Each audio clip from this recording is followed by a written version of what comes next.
Atlético Astorga 1, Sporting B 2, Zamora 0, Oviedo 1, Tropezón 2 e Somozas 0, Compostela 0.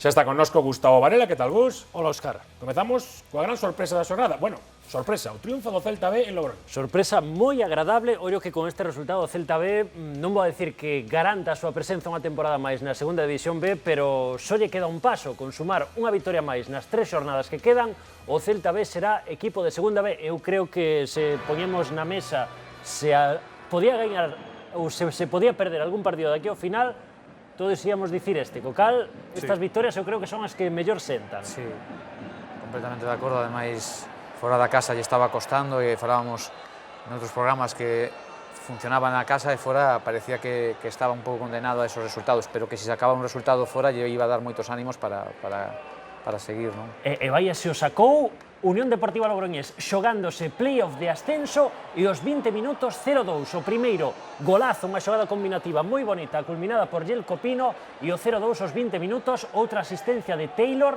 e o que marca é Señé. Ademais, cambiou a maneira de xogar Toni, deixou a Borja Iglesias no banco, meteu a Señé aí como falso dianteiro, bueno, cambiou un pouco o equipo, tamén cambiou o porteiro, dende hai 4 xornadas, deixou no banco a Óscar, confiou en Néstor, o porteiro que chegara dende o Español, e bueno, modificacións que vai poñendo que lle foron saindo ben. Está claro que Toni lle cambiou a cara ao filial, ao equipo, e, bueno, os resultados están aí.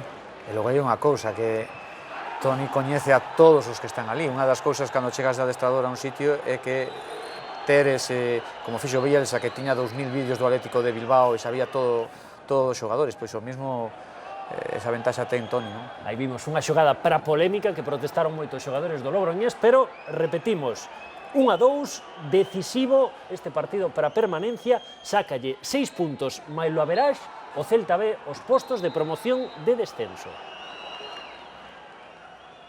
Triunfo importantísimo para o Celta B e, ademais, unha derrota do Logroñés que favorecía os intereses, por exemplo, dunha Sociedade Deportiva Compostela que non aproveitou esta derrota, ou cando menos non aproveitou todo o que tiña que aproveitar. Está fallando. O Compos tivo 2 derbis para meterse incluso nese cuarto posto, pero empatou a fin de semana pasada diante do Coruxo e volveu a empatar esta fin de semana contra os Somozas.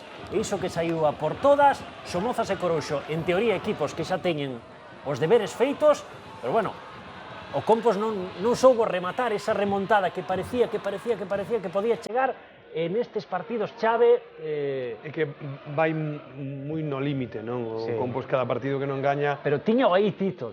Sí, por suposto, sobre todo, vamos a ser así, realistas, non pensábamos que tanto Logroñés como Guijuelo fallarán tanto e tan seguido. Logroñés contra Celta B, pero o Guijuelo fallou esta semana contra o Lealtad, un equipo que está no fío da navalla.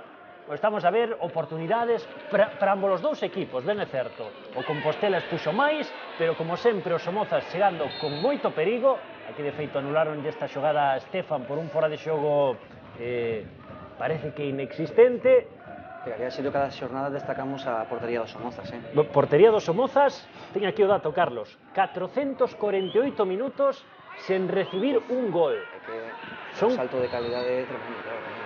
Home, creo que Marc é un gran porteiro para a categoría, sin dúbida. E aí estamos a ver esa xogada, que despois protestou Yacín, pediu penalti, 0-0, gran oportunidade perdida pro Compostela. Ten mérito que competíramos hoxe tamén contra un equipo que se xogaba tanto como Compostela. Como decía antes do partido, para nós tiña un significado diferente este partido e, bueno, dos de valor o punto e como competido o equipo. Hemos estado ahí hasta el final. En la primera parte hemos tenido muy claras para adelantarnos por Mensa, 2 cabezados también de Yacine. No las metes y el fútbol, pues, son goles. Hemos querido, hemos ido, las hemos tenido y no ha podido ser.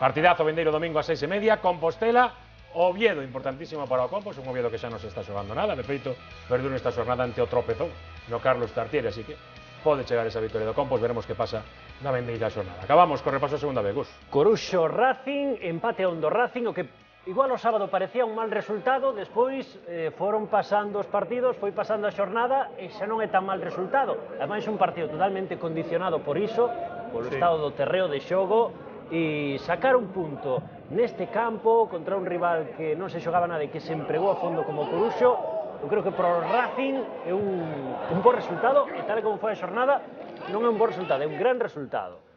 Sí, o Coruxo, ademais, creo que se impuxo durante moitos minutos o Racing, porque se adoptou mellor o campo, aínda que a reacción final do Racing que o levou a empate, bueno, é tamén de moito mérito. O Racing, creo que o que dis, a priori, cando terminou o partido, todos pensábamos, este punto pode ser insuficiente, pero bueno, ao final hai que esperar a que a xornada terminou, e máis que insuficiente, foi un paso adiante máis. Estamos a ver esta xogada, pode ser lesión de gravidade de Ángel Bastos, un problema no xeonllo, veremos ata onde, pero non tiña boa pinta. Vimos o gol, o 1-0 marcado por Adrián Pazó, despois tirouse arriba o Racing.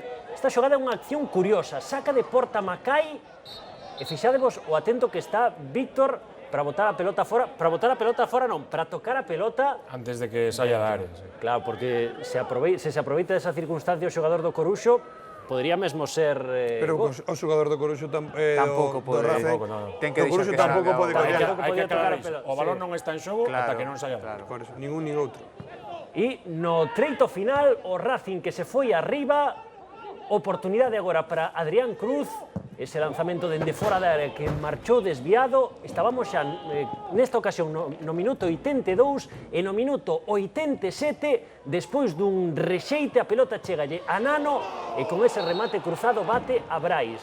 É un gol, un resultado que, repetimos, parecía malo na xornada do sábado, pero ao rematar a xornada do domingo, aí vemos esa cara de Manolo que non era de todo satisfactoria, pero rematar a xornada do domingo converteuse nun punto moi bo.